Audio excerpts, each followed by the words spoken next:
Amigos, ¿qué tal? ¿Cómo les va? Un gusto saludarlos. Bienvenidos sean ustedes a esta transmisión de la insólita experiencia en este sábado, en una fecha muy importante, el 50 aniversario de la llegada del hombre a la luna, y que ha marcado a toda una generación y que desde aquellos entonces a la fecha sigue cautivando a diversas personas por ese pensamiento de que el ser humano en un futuro, bueno, ya ni tan al futuro, sino que en breve estará ya habitando nuestro satélite natural para después, a partir de aquí, irse hacia otros confines de nuestro sistema solar. Así que hoy vamos a conversar con Juan José Sánchez Oro. Él es un reconocido escritor español, divulgador de todo lo que implican estos grandes temas, para que nos ayude a entender, porque mire que desde hace muchos años hay una tremenda polémica de si el hombre llegó o no llegó al espacio exterior y sobre todo que alunizó. Muchos dicen que no, que fue toda una cortina de humo, otros aseguran que se trató de un set de televisión, en fin, son muchas cosas, pero desde luego cuando se le ha preguntado directamente a los astronautas, en su momento dijeron: señores, claro que estuvimos ahí. Es la capacidad tecnológica del ser humano que ha dado la oportunidad de que estemos ahí. Las vías de comunicación: en Twitter me encuentran como @JohananDíaz, en Instagram estoy como JohananDíaz, en Facebook estoy como JohananDíaz Oficial y a través de YouTube estoy como JohananDíaz. Así que la invitación para que estemos muy al pendiente en conjunto y vayamos conociendo todo lo que implica pues este tremendo tema que le digo a usted, que este sábado se están cumpliendo 50 años de la llegada del hombre a la luna. Así que bueno, pues para mí es un gusto y un honor tener la oportunidad de saludar y recibir aquí en la insólita experiencia a Juan José Sánchez Oro. Juan José, un gusto saludarte, ¿cómo te va? Hola, muy bien, encantado de estar contigo, Johanan. Un Pues al placer. contrario, pues de verdad muchas gracias por estar aquí con todos nosotros, para que nos ayudes a entender, Juan José, esta parte de lo que se ha dicho en las últimas décadas y que llegamos al 2019 y todavía hay muchos grupos de personas que refieren que el hombre nunca pisó la luna. ¿Será cierto esto? Bueno, yo creo que no es que solamente la haya pisado en una ocasión, que es un poco la que estamos conmemorando estos días con esta efeméride, sino que realmente la ha pisado en bastantes más ocasiones. Es cierto que la han pisado desafortunadamente solamente hombres, todavía no la ha pisado ninguna mujer y es algo en lo que ahora mismo parece que están trabajando para que en los próximos años pueda ser también una mujer astronauta la que ponga el pie en la Luna. Pero lo han hecho en varias ocasiones. Han sido al menos 12 astronautas los que han estado en la Luna. Y también es cierto que fueron todos astronautas militares, menos en una ocasión que ya se envió a un civil, que también era una cuestión que fue reivindicada en su momento. Pero sí, podemos decir que el hombre ha estado en la Luna y también han estado animales y también han estado, por supuesto, máquinas, que fueron los primeros dispositivos que alunizaron. ¿En qué punto de la historia, Juan José, surge ese tema de que no se había llegado al espacio exterior y que no se había alunizado? ¿En qué parte? Bueno, pues la verdad es que esto de la teoría, digamos, un poco de la conspiración, surge prácticamente cuando ni siquiera se había tocado la Luna. Ya en 1967 tenemos algunos autores que empiezan a sugerir, si bien es cierto dentro un poco de la ficción, pero empiezan a hablar de que quizás se podría estar preparando un proyecto para hacer un alunizaje falso y que se estaban desarrollando ciertas maquetas para recrear ese escenario de la llegada del hombre a la Luna. Pero va a ser luego ya en el tiempo después cuando se van a ir desarrollando, va a haber algunos autores, una de las obras más influyentes es la que escribe Bill Kaysing en el año 1974, que se titula literalmente Nunca fuimos a la Luna. Antes ya había habido algunos comentarios, como te digo, más o menos, pero dentro un poco de la ficción o incluso también los terraplanistas ya estaban entonces, por ejemplo, en 1969 afirmaban que ciertas fotografías, en este caso del Apolo 8, pues que parecía que eran falsas, ¿no? También moviéndose dentro de su teoría de la Tierra plana. Pero como te digo, la obra más influyente va a ser esta de 1974 de Bill Kaysing, Nunca fuimos a la Luna, donde él empieza a sacar, a cuestionar diferentes aspectos, sobre todo lo que más recorrido ha tenido también dentro de las redes sociales y dentro de Internet, que son el análisis minucioso de las fotografías, tratando de encontrar diferentes fallos que demostrarían, a su juicio, que estamos ante auténticas falsificaciones. Después de esta obra, lo que ha habido sobre todo han sido documentales algunos basados en este libro y otros también falsos documentales, como por ejemplo uno que es muy conocido, Operación Luna, del año 2002, que este es un documental televisivo hecho por el canal Arte francés, que es un canal muy prestigioso, donde hace además unos trabajos audiovisuales muy cuidados, pero justo en este le dio por hacer, también es una especie de género dentro del mundo documental, ¿no? Que es esto de los falsos documentales. Y aquí incluso empezaron a meter declaraciones de personajes reales, por ejemplo, ahí por ejemplo podíamos ver a la viuda de Stanley Kubrick, podíamos ver también a algunas personas del gabinete de Richard Nixon, es decir, no cabía duda de que esas personas no eran actores. Y lo que pasa es que ya estaban respondiendo por las contestaciones que ellos estaban dando en ese documental, daban a entender que efectivamente estábamos ante una auténtica conspiración, ante un magnífico teatro que se había creado en torno a esta cuestión. Y sin embargo, lo que luego se supo es que todo era un falso documental. Las respuestas eran auténticas, pero las preguntas que formularon los periodistas eran otras, que luego fueron sustituidas durante la edición del documental. Y ahí es donde crearon la trama ficticia de que realmente estábamos ante una auténtica conspiración, ¿no? Entonces, como te digo, todos estos ingredientes, entre libros, documentales, también podríamos mencionar, cuando hablábamos de este libro de Bill Kaysing de 1974, hubo un documental que hizo la Fox basado en ese libro en el 2001, que se titulaba Teoría de la conspiración, aterrizamos en la luna, entre interrogantes. Y como te digo, todo esto ha ido nutriendo estas cuestiones. Pero también yo creo que no basta con que, digamos, alguien ponga estos elementos en la opinión pública, sino que lo que quizás deberíamos preguntarnos es por qué la opinión pública en un momento dado ha dado credibilidad a estos documentales o a estas informaciones, a pesar de que tienen muy poquito sustento o fundamento, ¿no?, para ello.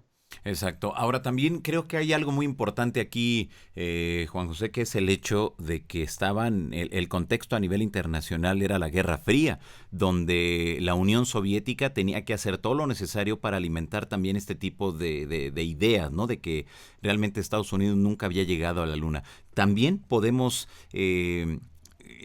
o mejor dicho, no podemos quitar el dedo del renglón de esta parte, o la Unión Soviética no tuvo nada que ver en eso.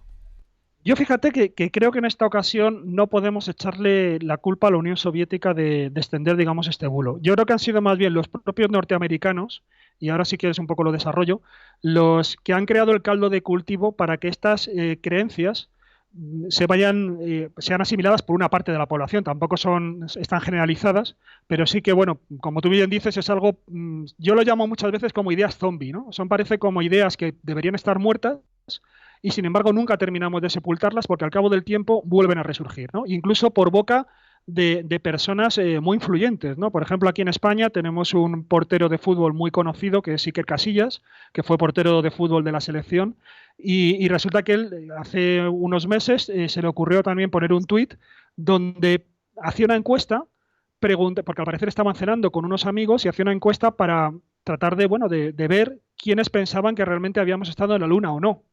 Entonces, claro, que esto lo haga una persona tan influyente, ¿no?, como en este caso este jugador de fútbol de élite, y encima piense que además la verdad, en este caso, se puede resolver de forma asamblearia, cuando hay verdades que no se pueden resolver por democracia. Hay cosas que o son o no son, pero no basta con que votemos. Es decir, la gravedad no podemos demostrarla por medio de una votación, sino que habrá que buscar un procedimiento que por encima de la opinión de una mayoría lleguemos a la conclusión de que eso existe o no existe, ¿no? En el caso de la llegada a la Luna no es una cuestión asamblearia, ¿no? Entonces hay que moverse en otro nivel. Pero en cambio lo que hacía era una encuesta para ver quiénes le daban la razón o no en esa conversación que tenía Iker Casillas en una cena entre amigos. Y como te digo, yo creo que más bien en este caso hay que movernos un poco en el contexto sociohistórico que tú también muy bien señalabas, ese contexto de la Guerra Fría, pero yo iría sobre todo a lo que se estaba viviendo en los propios Estados Unidos. Y yo creo que, bueno, además todo esto, tanto a ti como a todos los oyentes y tal, les va a sonar. Porque lo que ocurrió justo en esos años, en la década de los 60 y principios de los 70 en Estados Unidos, fue que prácticamente gran parte de la población en un momento dado perdió la confianza en sus instituciones, perdió la confianza en sus gobernantes. Ocurrieron una serie de hechos que son bastante conocidos. Por ejemplo, en 1964 ya se empieza a ver, por ejemplo, empieza a divulgarse todo lo que son determinados planes ocultos de la CIA, que muchos de ellos van a acabar con la cuestión, por ejemplo, de Bahía de Cochinos, el intento luego de ir, de intentar desembarcar, ¿no? O promover una contrarrevolución en Cuba. Va a ocurrir también, si nos acordamos, que van a salir también los famosos papeles del Pentágono, que demuestran cómo el gobierno manipuló, se saltó todo lo que eran lo que eran todos los contrapesos de la democracia, ¿no? Se saltó incluso las directivas del Parlamento para provocar una guerra o incentivar una guerra en Vietnam y, por lo tanto, justificar su presencia allí. También van a salir a la luz lo de MK Ultra, los famosos, todos los experimentos que estuvo desarrollando la CIA para el control mental, en el que estuvieron involucrados hospitales, cárceles, universidades, centros de investigación de élite, no solamente de Estados Unidos, sino de Canadá, donde además se estaba utilizando como conejillos de indias, se está utilizando a veces a presos, a veces a militares, pero también a veces a población civil, y en todos los casos, o en la gran mayoría de los casos, no se les informaba de que realmente estaban siendo sometidos a ese tipo de experimentos, no existía, no firmaban ese consentimiento informado, que es fundamental dentro de las prácticas éticas de experimentación, porque como te digo, todo esto empezó a salir a la luz, salió también luego el caso Watergate.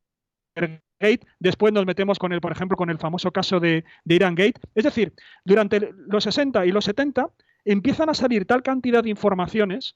Si nos vamos dentro del mundo ufológico, es cuando empieza también a desarrollarse en paralelo toda la teoría de Roswell, ¿no? Que también un poco bebe de este caldo de cultivo de desconfianza, que yo creo que al final gran parte de la sociedad civil norteamericana empezó a echar cuentas y a empezar a percibir que quizás, o que era bastante factible, que el gobierno de los Estados Unidos les estuviera engañando en una cosa más. Porque si les había engañado en todo esto que estamos comentando, y había pruebas indudables de que esto era así, que además generaron comisiones de investigación, por ejemplo, lo de MK Ultra salió a la luz en primer lugar con una serie de informaciones periodísticas, pero es que luego ya se hizo una comisión en el Senado que demostró que esos experimentos existieron desde la década de los 50 y que además esos experimentos, gran parte de la información, la inmensa mayoría de la información, fue destruida por orden directa del director de la CIA, ¿no? Entonces, claro, todo esto yo creo que provocó tal desafección en la población civil, en la ciudadanía de Estados Unidos, que yo creo que empezaron a darse cuenta que quizás también un engaño más,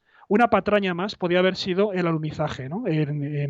Allí en la Luna. Entonces, como te digo, yo creo que esto puede explicar toda la extensión de este bulo y que haya ido arraigando en la sociedad norteamericana mucho más que pensar en quizás alguna serie de manejos desarrollados por la Unión Soviética para también como una especie casi de guerra psicológica, ¿no? Contra el enemigo, como de manipulación psicológica del enemigo y para crear también pues desafección desde el exterior en un adversario como era evidentemente los Estados Unidos. Pero yo iría más a estas causas endógenas más que a factores exógenos, entre otras cosas porque hay un aspecto que yo creo que se conoce poco y que no sé si en estos programas que estáis tratando sobre la cuestión lunar Sí. habéis tocado, ¿no? Que es que la Unión Soviética estaba en la Luna con una nave en el momento en el que los tres famosos astronautas norteamericanos estaban allí también, del Apolo 11. Y esto es un aspecto que no se suele comentar mucho. Pero también había una nave orbitando, que era la Luna 15, estaba orbitando justo en ese momento, hasta el punto de que hubo en un momento dado, según cuentan, casi riesgos de colisión. Porque era una nave no tripulada, soviética, que viendo que ya era inminente que los Estados Unidos iban a mandar los astronautas a la Luna, ellos, los soviéticos, intentaron querían ser por lo menos los primeros que trajeran mayor cantidad de material lunar de nuestro satélite. Y dijeron, bueno, por lo menos no vamos a poner un hombre en la Luna, un soviético en la Luna, pero bueno, por lo menos vamos a demostrar que estaban allí. Y es cierto que, según comentan, el propio Collins, que estaba con el módulo de mando orbitando, mientras sus compañeros estaban con el módulo lunar en la superficie del satélite, el propio Collins vio por una de las ventanas cómo vio un extraño dispositivo y dijo, ¿y eso qué es? Y resulta que era la Luna 15 soviética, que estaba más o menos muy próximo, compartiendo casi trayectoria con la nave norteamericana. Por lo tanto, los soviéticos tenían perfecto conocimiento de que los norteamericanos estaban en la Luna y trataron de reaccionar, como te digo, para por lo menos, si bien quitarle algo, no sé si del mérito, pero eclipsar un poco la información sobre la Luna. Es más, la señal, por ejemplo, que pudieron ver casi todo el planeta, la señal en directo de los norteamericanos pisando la Luna, no se transmitió, por decisión de los gobernantes soviéticos, no se transmitió en la URSS. Pero ellos estaban perfectamente, como te digo, al corriente de lo que estaba ocurriendo. Y en ningún momento a lo largo de la historia ellos han dicho que ese alunizaje fuera falso, ¿no? Entonces yo creo que son argumentos muy, muy de peso, porque en esta línea que tú comentabas de intentar denostar al rival, pues qué mejor manera de ponerlo en evidencia sería demostrar que realmente todo había sido una patraña por parte de los Estados Unidos. Tú imagínate cómo quedaría la imagen, la reputación de Estados Unidos frente a la Unión Soviética si los soviéticos hubieran podido demostrar eso. Y sin embargo nunca lo han hecho porque nunca encontraron pruebas para poder demostrar que todo era falso. Claro, creo que ahí es contundente esto que acabas de mencionar porque la Unión Soviética en esos momentos, con todo lo que era la guerra y era la Guerra Fría y lo que era la conquista del espacio, como bien lo dejas apuntado, Juan José, lo hubiera utilizado precisamente para hacer una campaña a nivel planetario de que nunca habían llegado, pero bueno, si ellos estaban allá arriba y se dieron cuenta de que sí había llegado Estados Unidos, quiere decir entonces que todo iba bien. Pero ahora vayamos a este otro punto. Mucho se ha dicho en los últimos años que el hombre no llegó a la luna, esto dentro del mundo de las conspiraciones, porque una de las banderas que se pone ahí que está ondeando. Luego se dice que las estrellitas, luego se dice que no sé, una cantidad impresionante de cosas. Y yo recuerdo que hay una anécdota con uno de los astronautas que saliendo de una conferencia alguien le preguntó, oiga, a ver, jure con su mano sobre la Biblia de que realmente llegó. Y la reacción de este astronauta fue darle un golpe a esta persona y decirle, claro que estuvimos ahí y trajimos mucho material lunar. Que este material lunar se compartió a diversos países, a diversas universidades para su estudio, Juan José. Sí, efectivamente, yo creo que otra de las pruebas, como tú dices, ya ahora ya sí materiales de que estuvimos allí es lo que tú señalas. Se trajeron, creo que fueron en torno a unos 20 kilos de roca lunar, que parte se dejó como estudio, pero parte fue también, vamos a decir así, como regalos diplomáticos Así es. entre países, ¿no? Y bueno, fueron recayendo y creo que, por ejemplo, aquí en España creo que también llegaron a darse también en un momento dado en alguna de las visitas entre mandatarios, pues se dio algún fragmento, ¿no? Como tú dices, han ido difundiendo por diferentes países, no solamente con fines de estudios científicos, y según comentan además, claro, cabría pensar, ¿no? O aquellos que creen en la conspiración dirán, bueno, vale, pues material lunar, pero si nadie más ha estado en la Luna, pues qué fácil sería falsificar algo que nadie puede corroborar por otra vía. Pero es cierto que luego los geólogos que han analizado ese material se dan cuenta que tienen una composición que sería imposible de fabricar de manera, digamos, sintética aquí en la Tierra, ¿no? Por lo menos a través de los procedimientos geoquímicos conocidos. Porque no solamente estamos hablando de que tenga una composición que incluso materialmente pues, se puede parecer a determinadas rocas de la Tierra, ¿no? Y entonces a lo mejor ahí alguien podría pensar, bueno, pues lo que se ha hecho ha sido coger, irte a un yacimiento especialmente característico de algún rincón de la Tierra que sea parecido a lo que creemos que puede haber en la Luna,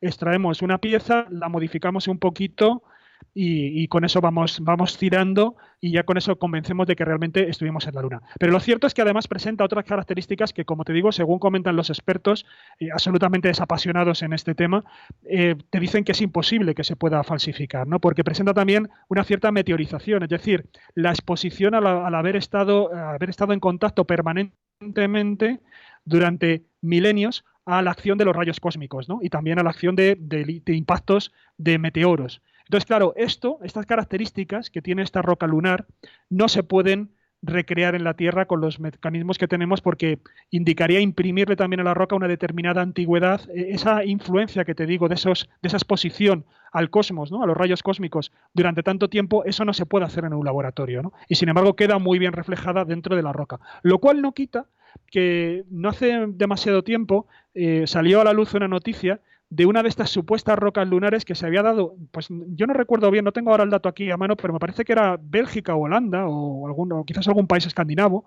una de estas rocas supuestamente que se entregó como obsequio diplomático y que luego se ha analizado y se ha comprobado que no era lunar. Exacto. O sea que ahí sí que les engañaron un poco, pero bueno, con todo y con eso podemos hacer la lectura de que tenemos mecanismos científicos independientes para detectar si una roca es auténtica o falsa, ¿no? Por lo tanto, bueno, aunque en este caso parece que se la colaron a este país y le dieron una roca falsa, por otro lado podemos tener la certeza de que estamos capacitados para poder distinguir las rocas lunares auténticas de las Claro, falsas. exactamente. También dentro de este asunto de las conspiraciones, Juan José, se habla mucho de que el hombre al momento de que estaba en hace 50 años precisamente, en esa primera ocasión que llega el hombre a la luna, pues no estaba solo, estaba acompañado, según se dice, presuntamente por seres no humanos o por tecnología no humana. ¿Será cierto esto o también forma parte de toda esa desinformación que se genera a partir de esta gran hazaña? Yo creo que en principio no hay nada, no hay nada. Por lo menos se habló en su momento, por ejemplo, de algunas conversaciones que han ido pululando por ahí por internet, que se han ido recreando, también aparecen en algunos libros, se han ido reimprimiendo una vez tras otra, pero cuando se ha intentado ver si realmente esas conversaciones son reales, conversaciones entre astronautas en los que aluden a que han visto determinados elementos o no, realmente luego no se ha parece que eso no tiene ninguna consistencia, ¿no? Ha sido descartados por los propios astronautas, que evidentemente, claro, quien crea en la conspiración dirá que qué van a decir los propios involucrados, pero como te digo, más allá de estas conversaciones así como bulos, en principio no he encontrado nada que sea solvente. También se ha hablado muchas veces de las famosas ruinas lunares, pero bueno, como te digo, la Luna es un satélite, o podemos decir que realmente es el astro, entre comillas, ¿no? Que tenemos nosotros que más visitado está por la Tierra. Es que tenemos satélites orbitando alrededor de la Luna, satélites que han sido capaces de cartografiar y ahora mismo, además, como usuarios de Internet, podemos acceder a todo el mapa lunar. Se ha cartografiado con alta definición, ¿no? Al máximo detalle, incluso para que veamos ese detalle, hace no mucho tiempo una sonda japonesa fue capaz también de tomar fotografías de ese punto del Mar de la Tranquilidad donde se produjo el primer alunizaje, ¿no? Del Apolo 11 y todavía se podían ver algunos de los restos de ese alunizaje, ¿no? Se podrían más o menos intuir. Por lo tanto, como te digo, estamos ante en este caso un satélite que está muy visitado permanentemente, no solamente también, y a veces también aquí hacemos un reduccionismo un tanto especial, porque pensamos que toda la información que proviene de la Luna es de la NASA, y no es verdad. O sea, la Luna ha sido visitada por la NASA, pero también por la Unión Soviética, ha sido visitada también por la Agencia Espacial Europea, los chinos acaban de estar también ahora, de posarse en la cara oculta de la Luna, hay misiones de la India, hay misiones también de Israel que están en marcha, es decir, Japón, como te he comentado. Entonces, yo creo que pensamos que toda la información, y siempre se pone como el mal personificado a la NASA, pero no nos damos cuenta de que el conocimiento hoy en día, el conocimiento del cosmos tiene carácter planetario. Y no solamente podemos decir, como antes, que el monopolio de la información sobre lo que ocurre en la Luna y sobre lo que es la Luna provenga de esta agencia, sino que hay otras agencias, como te comento, de diferentes países, y dentro de nada seguramente estaremos hablando de empresas privadas que viajen a la Luna y van a viajar a la Luna con la información que supuestamente no vendría manipulada de la NASA. Bueno, pues con esa información es con lo que están trabajando empresas privadas en proyectos que están demostrando que son fiables. Y como te digo, están apostando incluso por una especie de turismo selenita, Claro. que será evidentemente para que se lo pueda permitir, pero todo eso nos demuestra que, como te digo, la Luna es muy conocida y con independencia de la información que nos pueda suministrar la NASA. Así que yo dudo mucho de que todo esto que se ha ido comentando, que incluso, bueno, pues han ido circulando supuestos vídeos de ruinas lunares, de fotografías, de conversaciones, sea real, ¿no? Porque está muy monitorizada la Luna. Claro, también hay un aspecto que me llama mucho la atención, que se aseguraría que en algún momento de la historia se detonaron bombas en la Luna y que por ese motivo, el humano no ha regresado a nuestro satélite natural. Bueno, es cierto que eso es interesante, porque sí que hubo un proyecto, creo que se llamaba el proyecto, y respondía a las siglas confidenciales o codificadas, que era el A119. Ese es un proyecto que se intenta desarrollar en los años 50, justo cuando está comenzando todo lo que es la carrera espacial, y ahí yo he encontrado como dos versiones de este proyecto de supuestas detonaciones de lanzar bombas contra la Luna. Unos dicen que era un acto puramente propagandístico, ¿no? Es decir, sobre todo por parte de los Estados Unidos, porque es la información que conocemos de este proyecto. Parece que los soviéticos también lo estuvieron valorando en lanzar alguna bomba atómica, alguna cabeza nuclear contra nuestro satélite, pero la información que tenemos, la información que ha sido desclasificada es la estadounidense.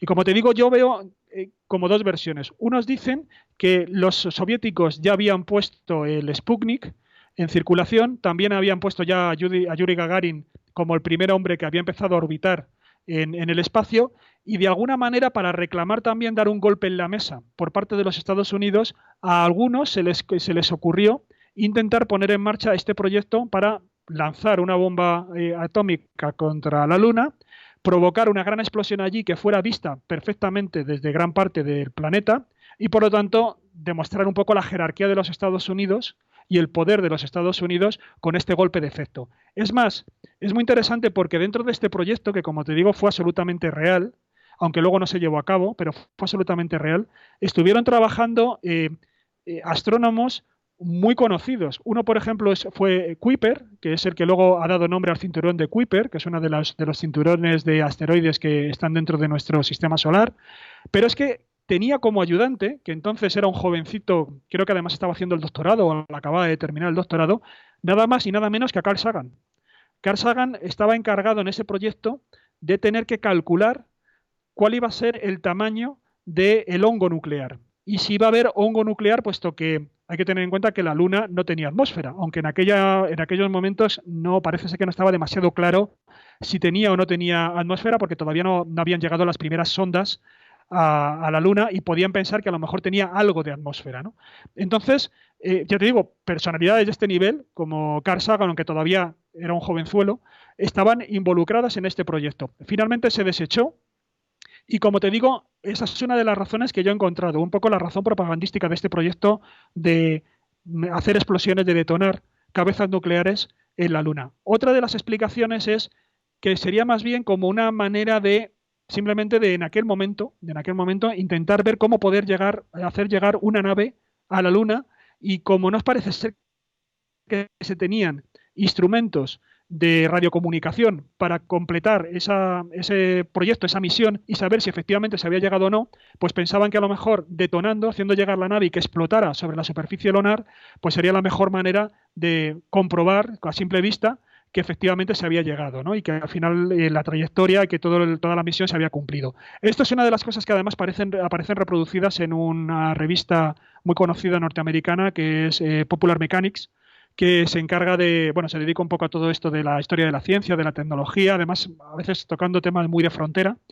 Y como te digo, en principio el proyecto luego fue abandonado. Una vez que ya se empieza a trabajar de otra manera, empieza a haber una serie de acuerdos internacionales para que no se lleve la guerra, no se traslade la guerra al espacio, la guerra fría al espacio, ni tampoco, ni mucho menos la guerra nuclear. Se empiezan a hacer también acuerdos internacionales para que la Luna sea una zona, digamos, desmilitarizada, únicamente sea objetivo científico. Pues todas estas ideas, que también con el paso del tiempo se van dando cuenta de que son bastante disparatadas, se fueron abandonando y quedaron en nada. Por lo tanto, el proyecto por lo menos existió, lo tenemos confirmado documentalmente, pero no se produjo ninguna detonación nuclear y nos encontraríamos con la misma tesitura. Si hubiera ocurrido, algunas otras potencias que ya estaban trabajando en las misiones lunares nos lo hubieran contado al cabo del tiempo, ¿no? Porque, como te digo, yo creo que sería un auténtico demérito para aquel que hubiera lanzado las bombas. Claro, exacto. Quizá en algún momento el ser humano y esas primeras misiones a la Luna encontraron vestigios de alguna civilización presuntamente extraterrestre. ¿Consideras esa posibilidad o de plano también forma parte de todo este asunto de las conspiraciones? Yo creo que, mira, en principio, como te digo, ha habido muchos alunizajes de misiones tripuladas. Solamente han sido norteamericanos, como te digo, creo que han sido 12 astronautas los que finalmente han estado allí. Pero luego ha habido muchas misiones no tripuladas que también han ido desde el año. Bueno, la primera misión no tripulada que toca la Luna con éxito no es norteamericana, es soviética y lo hace en 1959. O sea que desde el 59 hemos estado por allí pululando y tocando tierra e incluso luego trayéndonos parte de esos materiales a la Tierra. Pero como te digo, al margen de eso, lo que hemos tenido allí son satélites orbitando, porque claro, esto de llegar a la Luna no se hizo a la primera. Si uno empieza a revisar todo lo que supuso este proyecto, te das cuenta de que dominaron mucho más los fracasos que los éxitos. Entonces, como te digo, ha sido muy visitada. Yo además, mi razonamiento, y evidentemente puedo estar equivocado, mi razonamiento sería el siguiente. Si realmente, por ejemplo, los norteamericanos o los soviéticos hubieran dado con ruinas de otras civilizaciones extraterrestres allí, yo creo que nunca se hubiera dejado de ir a la Luna. Todo lo contrario, se hubiera incentivado la visita a la Luna. Y sin embargo, desde el año 72 se abandona el proyecto lunar hasta nuestros días. Entonces yo creo que sería un magnífico incentivo, aunque fuera luego enmascarándolo, si quieres, diciendo que bueno, que se está buscando allí, no sé, minerales, o se están probando determinadas tecnologías, para intentar hacer excavaciones, por ejemplo, en secreto, de esas supuestas ruinas de selenitas o de habitantes del cosmos que estuvieron allí, de alguna civilización que pereció y que nos ha dejado ese vestigio en forma arqueológica. Yo creo que si realmente eso hubiera ocurrido, no me cabe duda de que Estados Unidos o la Unión Soviética se hubieran dedicado a seguir mandando naves allí con más intensidad para tratar de recabar información a ver qué es lo que había allí. Y sin Exacto, embargo, ya te claro. digo, desde el 72 el proyecto ha sido absolutamente abandonado. Claro, uno de los temas que se ha convertido en viral y que lo vemos en todos lados y que ahora pareciera que en los últimos días ha cobrado nuevamente una fuerza tremenda es la de una supuesta momia de una presunta mujer, de una mujer extraterrestre. En ese aspecto vemos que no siempre debemos de creer en lo que se filtra a través o lo que se da a conocer a través de las páginas, sobre todo cuando no se contrasta esta información. Pero en este aspecto, ¿qué opinión te merece lo de esta presunta momia de una mujer? Pues la verdad es que no, es la primera información que tengo, eso sí que no estaba al tanto, entonces Ah, no, ok. no puedo decirte nada, pero la momia la han encontrado ¿dónde? ¿A través de fotos? ¿A través Sí, de...? se supondría que había sido una misión. Lo que se ha difundido a través de internet es de que es una misión oculta, secreta de la NASA, donde encuentran los restos de una presunta mujer, una mujer selenita, se la traen a la Tierra y bueno, pues hacen, ya sabes, lo de siempre, se la llevan a una base militar, le hacen diversos estudios y nadie sabe dónde quedó ni nadie sabe más detalles sobre esta presunta momia. Hombre, yo, a ver, no soy ni mucho menos un experto de lo que ocurre en la Luna, pero primero habría que ver en qué condiciones se ha conseguido recuperar esa momia, porque como hemos estado comentando antes, estamos hablando la Luna no tiene atmósfera, no tiene el escudo magnético que tiene la Tierra, por lo tanto está absolutamente expuesta a los rayos cósmicos, a los impactos de cualquier bólido cósmico, y eso, por eso tiene la superficie que presenta absolutamente repleta de cráteres. Entonces, esa momia, primero sería, entiendo que un organismo biológico que no sé cómo se podría haber preservado en la superficie, no sé a cuántos metros debería estar enterrado y por tanto cómo los astronautas habrían tenido capacidad para perforar o acceder a esa momia. Es decir, yo veo muchas dificultades de logística solamente para imaginarme cómo pudo ser el hallazgo y la recuperación de la momia, como para darle credibilidad. Y luego entiendo que en esa misión, que no sé cuál de las misiones Apolo sería, lo que te digo, sería un incentivo maravilloso para que las visitas a la Luna no se hubieran acabado en el año 72, sino que hubieran proseguido prácticamente hasta hoy. Vamos, no me cabría ninguna duda de que el gobierno de los Estados Unidos, si hace un hallazgo de ese tipo, dice, bueno, vale, hemos encontrado una momia, vale, nos encogemos de hombros y qué bien, tenemos una momia selenita. Hombre, yo creo que, vamos, habrían puesto ahí casi un puente aéreo entre Washington y el Mar de la Tranquilidad, o donde hubieran encontrado la momia, Claro. eh, para intentar recabar el mayor, aunque ya te digo que luego lo hubieran disfrazado, como proyectos o misiones científicas, tecnológicas, llámalo X, pero me extrañaría muchísimo que, vamos, perdieran esa oportunidad. Yo por eso vamos, no me lo creo, ¿eh? Ya te digo, veo dificultades por los dos lados, ¿eh? Sin saber mucho más de la noticia, lo que tú me estás contando, la dificultad de que eso se preserve en la Luna durante, ¿qué estaríamos hablando? ¿De miles, millones de años? No sabemos. Y luego que la reacción de los Estados Unidos, que es traerse la momia y dejar de investigar. no sé, me parece bastante incoherente. Ok, perfecto. En ese mismo sentido, Juan José Sánchez Oro, eh, se habla mucho también por diversos personajes de Estados Unidos que todo el programa espacial público que conocemos de la NASA, bueno, es uno. Ese lo conocemos y conocemos toda su historia y la trascendencia. Pero que a la par hubo un proyecto oculto. ¿También debemos de considerar que esto sea cierto o forma parte dentro de toda esta conspiraciones que hay en torno a la conquista del espacio? Pues es que, no sé, yo aquí vuelvo un poco quizás al argumento anterior, que es que si realmente tuvieran ese proyecto oculto, que realmente fuera relevante, es decir, la NASA, y además esto fue una cosa bastante polémica en su origen, la NASA hubo una disputa en su nacimiento, en su fundación, para ver si iba a ser un organismo militar o civil.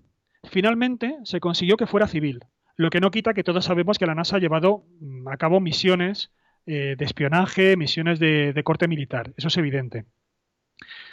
Pero yo creo que exista un programa al margen de este que estamos comentando, habría que ver para qué. Y yo es lo que no termino de entender, porque primero, ¿por qué entonces se paró? Si es un proyecto que estamos hablando, no sé, que se hayan encontrado allí este tipo de ruinas o de evidencias de vida inteligente, aunque fuera ya perdida, ¿no? Aunque fuera ya fósil esa vida inteligente, pero que de pronto pararan todo en el 72, tanto el programa público como el programa privado, o el programa secreto, no se me ocurre por qué motivo. Y luego también, volviendo, como te digo, un poco a la situación que tú también mencionabas, ¿no? La Unión Soviética no dice nada de todo esto. Cuando, como te digo, estaban monitorizando. En muchas ocasiones, por ejemplo, incluso eran capaces de captarse las señales que enviaban las diferentes naves, es decir, los norteamericanos captaban las señales que enviaban las naves de los cosmonautas o las naves no tripuladas también de la Unión Soviética que estaban por la Luna orbitando y a la vez lo mismo, los soviéticos eran capaces de captar las señales que enviaban los estadounidenses. Entonces yo creo que más o menos estarían al corriente en muchas ocasiones de ese tipo de proyectos o de naves secretas que se estaban enviando a la Luna. Pero lo que te vuelvo a decir es, ¿con qué finalidad? Porque aquí lo que está muy claro, y yo creo que es evidente, y los hechos o cómo terminaron las misiones tan bruscamente, las misiones lunares, lo demostraría, estamos ante un gran artificio de propaganda, una manera de tratar de humillar al adversario en esta pugna en que teníamos a dos grandes naciones, a las dos primeras potencias del mundo, pues tratando de sacar pecho. Y yo creo que eso es absolutamente evidente. Cuando ya uno ganó la carrera, como fue el caso de los Estados Unidos, una vez logrado ese objetivo, y además con un coste brutal, porque tendríamos que hablar cuánto invirtió Estados Unidos en ganar esta carrera por la Luna. Estamos hablando de que en algunos momentos llegó a tener el 5% del PIB invertido en la NASA, con unas cifras que son absolutamente espeluznantes y que hoy en día no se lo plantean. Hoy en día el presupuesto de la NASA, en el mejor de los casos, está en torno al 0,5% del presupuesto de los Estados Unidos. Antes, como te digo, era el 5%, perdón, no del PIB, del 5% del presupuesto de los Estados Unidos. Claro, ahora mismo ha bajado tanto ese presupuesto que es imposible, es imposible que ellos se puedan sufragar con medios propios otra vez la visita a la Luna, ¿no? Entonces, yo creo que si existiera ese plan secreto, sobre todo porque aquí muchas veces nosotros decimos, no hay un plan secreto, bueno, pero ¿con qué finalidad? O sea, ¿qué es lo que pretendían encontrar allí que luego además les hizo que a partir del año 72 dejaran de ir? No sé, como veo, muchas veces yo creo que aquí se lanzan ideas, pero cuando tratamos de entrar en los detalles, me da la sensación de que es cuando empiezan a flaquear bastante. Claro, Juan José, como un especialista y que le has dado seguimiento muy puntual a todo este asunto de las conspiraciones, ¿por qué siempre las conspiraciones nos llaman tanto la atención y al menor indicio de que hay una conspiración al 2019, se vuelve viral?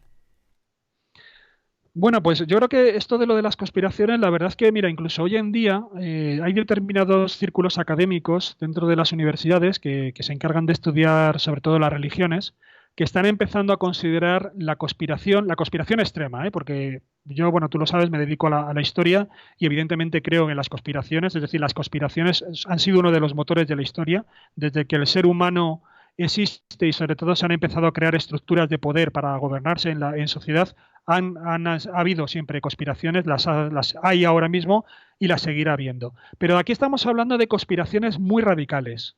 Conspiraciones que aunque tengamos muchísimas evidencias, y yo creo que además fuera de bastante sospecha, porque ya te digo que no están monopolizadas por una única entidad, sino que ahora mismo es un conocimiento muy compartido, muy divulgado, el caso, por ejemplo, de la llegada del hombre a la Luna y de la misión lunar. Sin embargo, a pesar de todas esas evidencias, hay quien se niega, ¿no? Y como te decía, ahora mismo se están planteando que realmente esto pueda funcionar, esta teoría de la conspiración o estas creencias en la conspiración extrema, radical, que algunos también definen un poco de manera peyorativa como conspiranoias.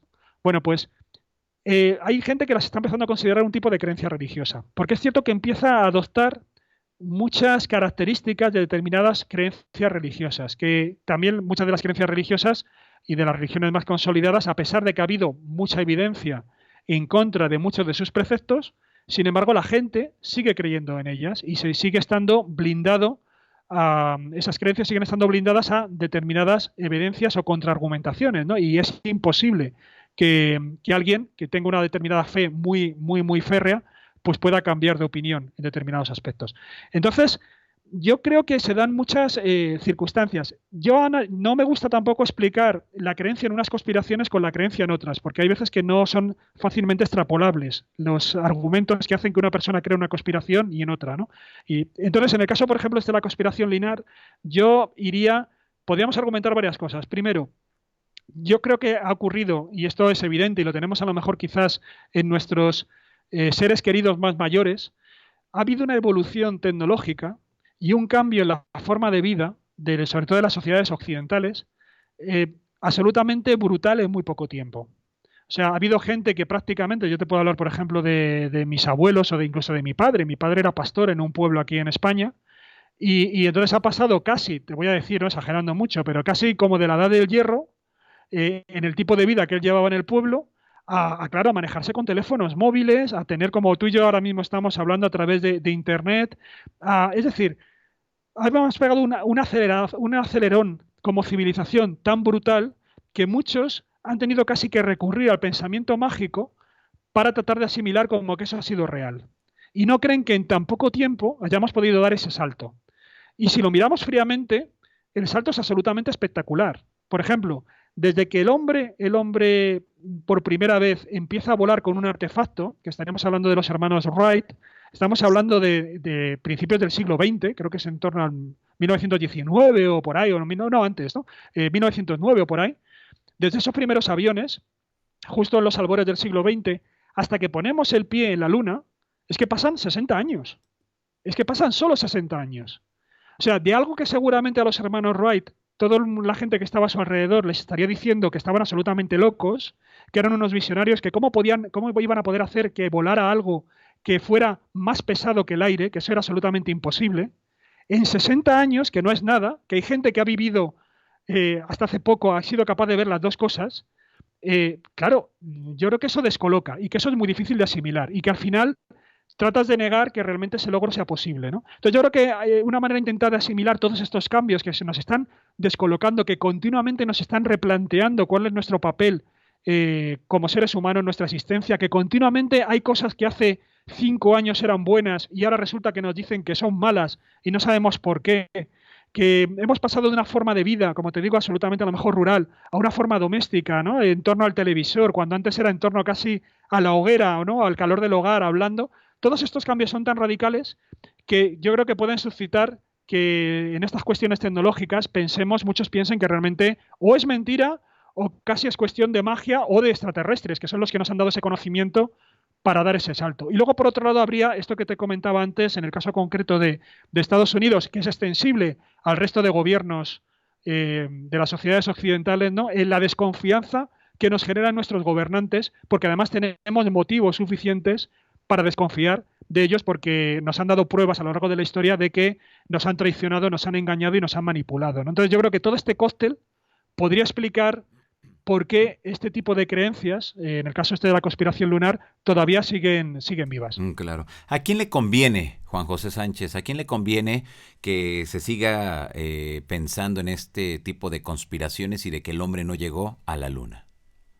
Pues mira, yo creo que eso, fíjate que eso es una pregunta muy interesante. Yo cuando escribí un libro, bueno, tú bien lo conoces porque también Claro. lo estuvimos comentando, el que hice sobre los reptilianos, Sí. para mí es un mito también moderno, el de que hay un grupo de extraterrestres que conviven con nosotros de alguna manera, nos tienen dominados y que serían reptiles, una raza de reptiles que incluso nos habrían creado como seres humanos a su servicio, y esto sería una especie casi de zoo cósmico a su servicio. Pues me planteé también a quién puede interesar estas teorías de la conspiración. Hombre, yo creo que hay muchos actores aquí, ¿no? Evidentemente puede haber algunos que le puedan sacar un rendimiento económico inmediato. Pueden estar difundiéndolo a través de haciendo libros, dando conferencias, montando un grupo, incluso algún tipo de grupo que, como te digo, se pueda aproximar casi a una especie de gurú y generar un tipo de grupo o incluso de sociedad paramilitar, que eso también en Estados Unidos ha ocurrido mucho, ¿no? Con determinados grupos de civiles que tenían una naturaleza paramilitar y que estaban reivindicando una vuelta a los orígenes de América y a un gobierno que no les engañara, ¿no? Entonces, como te digo, bueno, eso podría explicar, hay una serie de personas que se pueden estar nutriendo y que les puede venir muy bien extender este tipo de bulos porque, como te digo, le sacan un rendimiento de diferente naturaleza. Pero luego también hay un aspecto que, fíjate qué curioso, eso sí que lo puse un poco ahí en el libro, y eso está basado en algunos estudios sociológicos. Y es que, sobre todo, a quien más beneficia la difusión de estas teorías de la conspiración radical precisamente serían los más poderosos, a los que tienen las teorías los que manejan el poder. Fíjate que parece que es como todo lo contrario, porque lo lógico sería pensar que dices, hombre, si tú dudas de los que te gobiernan, porque no crees en ellos, porque piensas que te están engañando y que te están manipulando, pues les estás debilitando de alguna manera. Pero es que se ha demostrado que la mayoría de la gente que cree en este tipo de teorías de la conspiración radical, por ejemplo, empieza a renunciar a votar. Porque dicen, bueno, ¿para qué voy a votar si sé que al final todos los gobernantes son lo mismo? Si al final los que están ahí en el Parlamento, los que están en la Casa Blanca o en el Palacio o en la casa que gobierne el país, no son los que realmente mandan, sino que son otros los que están moviendo los hilos, y estos gobernantes no son nada más que marionetas, no son nada más que títeres, ¿no? Y el titiritero está por detrás moviéndolo todo. Entonces, ¿yo para qué voy a votar, voy a intentar unirme a un partido político, voy a intentar movilizarme, si es que al final esto no sirve para nada? Lo único que hay que hacer aquí es un cambio de conciencia. Vamos a cambiar de conciencia, y entonces cuando todos cambiemos de conciencia, casi como un milagro colectivo, se va a producir una especie de gran revolución en la humanidad. Bueno, lo que ocurre es que mientras se está produciendo eso y están muchos tratando de cambiar de conciencia, claro, los mandatarios, los poderosos, se están frotando las manos. Porque no es, lo que se ha ocurrido es que los que creen en las conspiraciones se han dejado de movilizar. Han perdido todo el incentivo por tratar de cambiar las cosas. Y entonces los pocos mecanismos que le quedan a la ciudadanía para intentar cambiar las cosas, y uno de ellos puede ser el voto, otro puede ser los diferentes canales que nos habilitan las democracias, con todas las imperfecciones que tienen, pero tenemos una serie de canales para intentar como sociedad civil poder actuar como contrapoder frente a los poderosos. Si nosotros desconfiamos de esos canales o ya renunciamos a ellos porque pensamos que no sirven para nada, porque hay una conspiración superior que es la que maneja todo el entramado, pues evidentemente aquellos que tienen el poder económico, el poder político, etcétera, se frotan las manos con este tipo de teorías. Por tanto, yo muchas veces cuando algunos piensan que este tipo de teorías son precisamente como muy subversivas, yo no lo tengo tan claro porque pueden tener este efecto que te digo de generar pasividad en la población. Entonces yo me movería, en la pregunta que tú me has comentado, me moverían estas dos ideas, ¿no? Unos que serían gurús, gente que saca rendimiento económico o a lo mejor incluso rendimiento emocional para generar determinados grupos y, bueno, vivir incluso de estos bulos. Y por otro lado, algo más diluido, que serían las propias élites, que les puede interesar que una parte importante de la población crea en estas conspiraciones, si esas conspiraciones les van a inmovilizar como actores políticos dentro de la sociedad. Híjole, qué interesante esto que nos estás planteando porque nos damos cuenta que esto va más en profundidad, no es tan superficial como en muchas de las ocasiones lo leemos o lo vemos en internet, sino que hay realmente todo un contexto y sobre todo es para que la gente entienda esta parte que no es así tan sencillo cuando se habla de alguna conspiración en general, porque bueno, con todo lo que nos has mencionado, Juan José. Y bueno, para ir ya cerrando esta entrevista, Juan José, me llama la atención y siempre se nos queda esa parte donde pensamos que las agencias espaciales siempre nos están mintiendo, que ellos tienen todo el conocimiento completo del universo y que a nosotros nos van dando información a cuentagotas. Pero así lo debemos de entender. Bueno, yo creo que es lo que te decía antes. A mí me parece que en un momento dado, si a lo mejor a mediados del siglo pasado, cuando la conquista del espacio estaba en sus albores, pues es cierto que o sea, seguramente había muy pocas, el conocimiento del cosmos estaba muy monopolizado pues por la NASA y por los cosmonautas soviéticos, ¿no? Pero ahora mismo es que, claro, el conocimiento está muy extendido. O sea, yo creo que prácticamente hay muchísimas naciones, incluso, pues por ejemplo, mira, España, que tampoco es que sea una nación que tenga una tradición astrofísica no enorme, sino todo lo contrario, pues tiene su propia agencia espacial, que es cierto que parte de ella colabora con la Agencia Espacial Europea, pero luego también tiene sus programas independientes y ha puesto sus propios satélites en órbita. Y esto lo están haciendo la mayoría de las naciones que tienen sus propios satélites también lanzados. Incluso en el caso español, yo sé que hay parte de esos satélites también tienen funciones espía. Entonces, no solamente estamos hablando de satélites de uso civil, que pueden ser, por ejemplo, meteorológicos, ¿no? O de comunicaciones, sino que también incluso un país como España, que tampoco es que sea una potencia militar ni nada por el estilo, y que esté, pues tiene también sus propias necesidades de defensa y también hace sus propios desarrollos de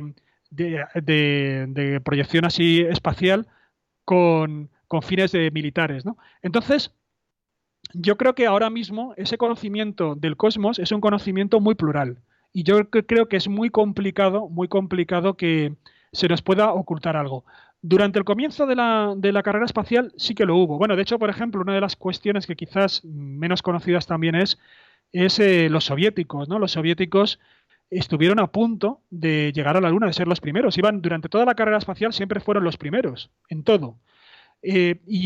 Todo eso fue gracias a el gran, igual que los Estados Unidos tenían a Von Braun, que era el gran intelecto que un poco coordinaba todos estos grandes proyectos de la NASA, aunque estamos hablando de que, por ejemplo, se habla de que la NASA eran en torno a unos 400.000 científicos los que estuvieron involucrados en todo lo que fue la carrera espacial norteamericana. En el caso de la Unión Soviética fue Sergei Korolev el gran intelecto que estuvo detrás de los grandes éxitos de la cosmonáutica soviética. Y sin embargo, él se murió y parece ser que esa muerte, un tanto prematura, porque justo él había sufrido un poco la dureza del régimen estalinista, él estuvo también represaliado en un gulag durante un tiempo y luego fue rehabilitado.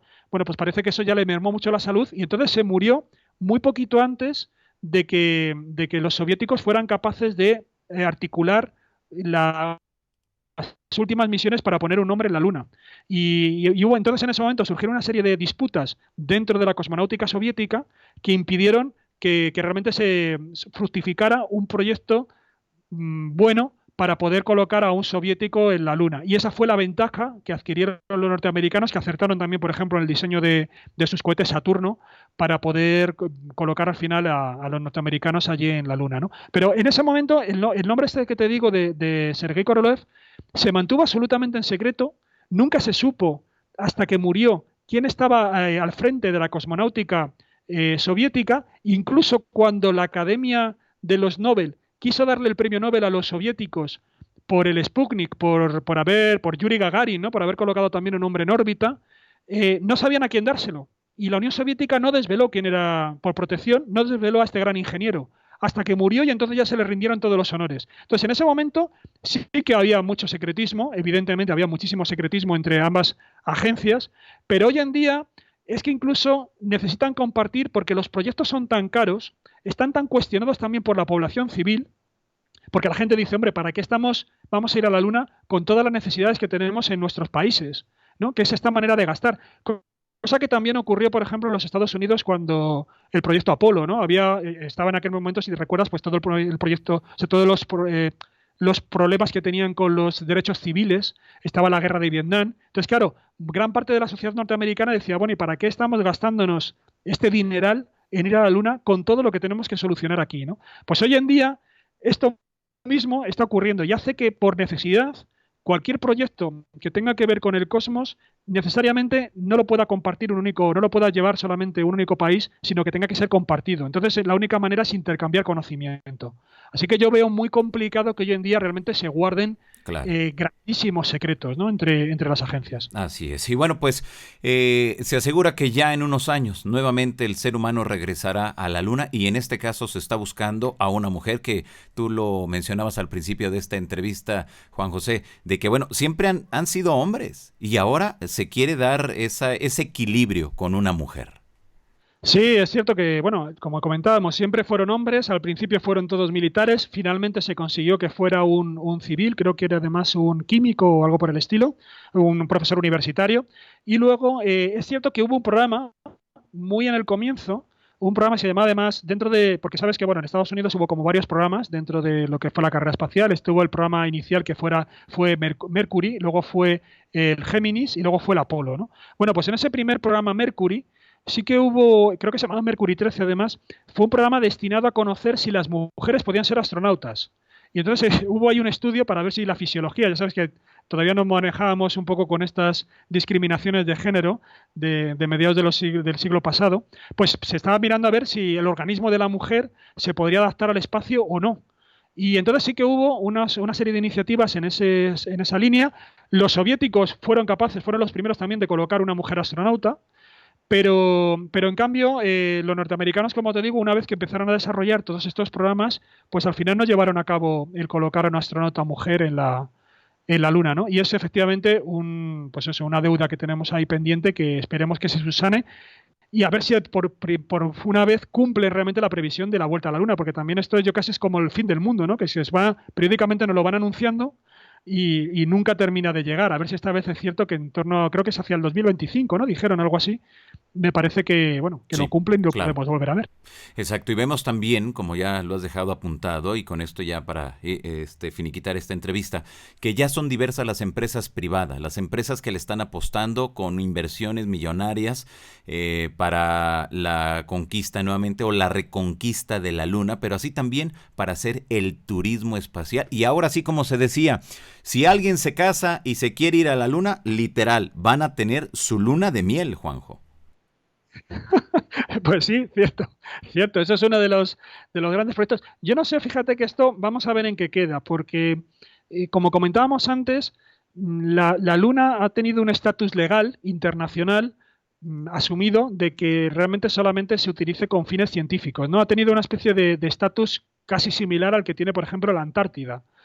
Y sin embargo, yo no sé si ahora con la entrada de estas empresas privadas, algunas además que querían rentabilizar, no solamente estamos hablando del turismo, que bueno, al fin y al cabo, pues imagino que sería circunvolar u orbitar por, por la Luna, ¿no? Y bueno, pues estar por allí. Puede que a lo mejor algunos sean capaces de desarrollar algún tipo de base lunar, que hay muchos proyectos, además súper interesantes y súper ingeniosos, de cómo crear bases en la Luna, incluso hechos con impresoras 3D a través de robot, utilizando el regolito, que es el material de la superficie lunar. O sea que hay muchos proyectos ya en marcha que han sido incluso ensayados aquí en la Tierra y tal.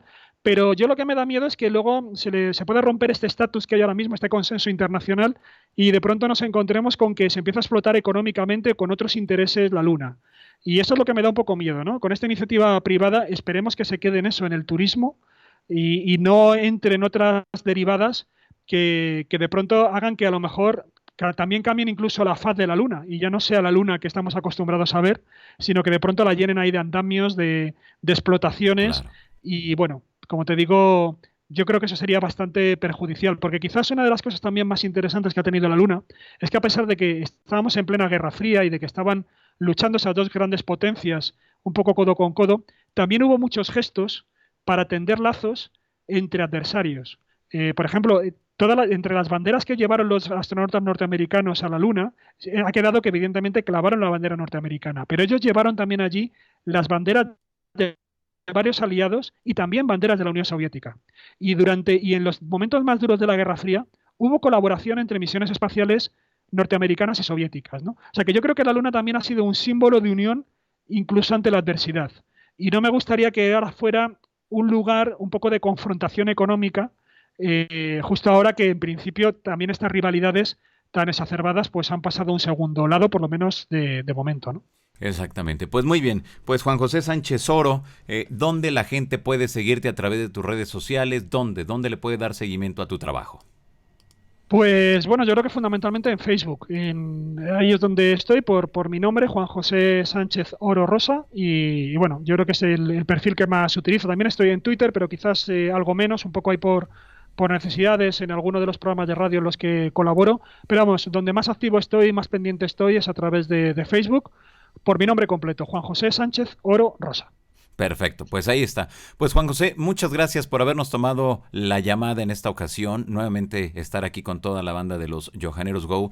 De verdad que te lo agradezco. Siempre es grato escucharte, sobre todo a personas que saben, que conocen, que han leído y sobre todo que le han dado seguimiento a muchos de estos grandes temas que al 2019 nos apasionan, pero tremendamente. Y muchas gracias por estar acá. No, pues muchísimas gracias a ti por llamarme, por eso, por escucharme y por el interés que tienes por estos temas y sobre todo por la divulgación tan excelente que estás haciendo de ellos. Así que tienes todo mi reconocimiento y estoy a tu disposición. Pues muchas gracias, Juan José. Te mando un fuerte abrazo desde la Ciudad de México y ahí nos mantenemos en comunicación. Un abrazo también para ti. Gracias. Hemos Gracias. escuchado a Juan José Sánchez Oro. Sígalo usted a través de su cuenta en Facebook para que usted vaya conociendo todo lo que implica, todo el trabajo que él viene realizando. De verdad que es impresionante cuando tenemos a un invitado y que tiene este bagaje cultural tan elevado y que nos ayuda a entender, nos ayuda a comprender todo lo que implican estos grandes temas de las conspiraciones, de si llegamos, no llegamos, que si los ovnis, que si los extraterrestres, que si las momias, que si el programa secreto espacial, en fin, que dices, wow, a ver, esperen. Pero bueno, hemos escuchado a nuestro especialista, así que bueno, pues ahí lo tiene usted que me mira en estos momentos. De verdad que yo les agradezco enormemente que hayan estado aquí y les recuerdo las vías de contacto con Juan José Sánchez Oro. Es en Facebook, así tal cual usted lo puede encontrar. Juan José Sánchez Oro Rosa. Juan José Sánchez Oro Rosa es como usted puede encontrar a nuestro invitado de esta noche para que usted le pregunte, para que usted esté en contacto, para que le dé seguimiento. Él es escritor, es divulgador de todo lo que implica y constantemente está participando en programas de radio, televisión, en diversas entrevistas para periódicos y revistas, así que es un personaje muy conocido que ahora lo tuvimos aquí precisamente en La Insólita Experiencia. Bueno, pues ya nos vamos, muchas gracias. Bueno, antes de que nos vayamos, las vías de contacto con un servidor en Twitter, @JohananDíaz, en Instagram estoy como Johanan Díaz, en Facebook estoy como Johanan Díaz Oficial y a través de este canal de YouTube estoy como Johanan Díaz. Así que la invitación para que estemos muy al pendiente de todo lo que implican estos grandes temas. Usted que me mira en estos momentos y veo todos sus mensajes, de verdad que muchas gracias. Muchas gracias. También gracias por todos sus mensajes que me hacen llegar de felicitaciones en este día 20 de julio, que tenemos 3 fechas muy importantes, ¿no? Desde luego, la principal, que fue el tema central de esta entrevista, la llegada del hombre a la luna. 2, lo que se dijo, y que bueno, pues ya nos dimos cuenta que no se dio nada del contacto con los extraterrestres. Y 3, la más importante para mí, que fue mi cumple este sábado. ¡Ah, qué chido! Bueno, pues vámonos. Muchas gracias a todos ustedes por sus mensajes. Gracias, les mando un fuerte abrazo y al menos para un servidor la mejor forma de festejar mi cumpleaños es estar aquí frente a todos ustedes y con todos ustedes. Muchas gracias por ser parte de esta gran familia de los Johaneros Go, aquí en La Insólita Experiencia. A mí me nombran Johanan Díaz Vargas y al igual que todos ustedes, sí, efectivamente, yo vivo una insólita experiencia. Muchas gracias. Hasta mañana. Bye bye.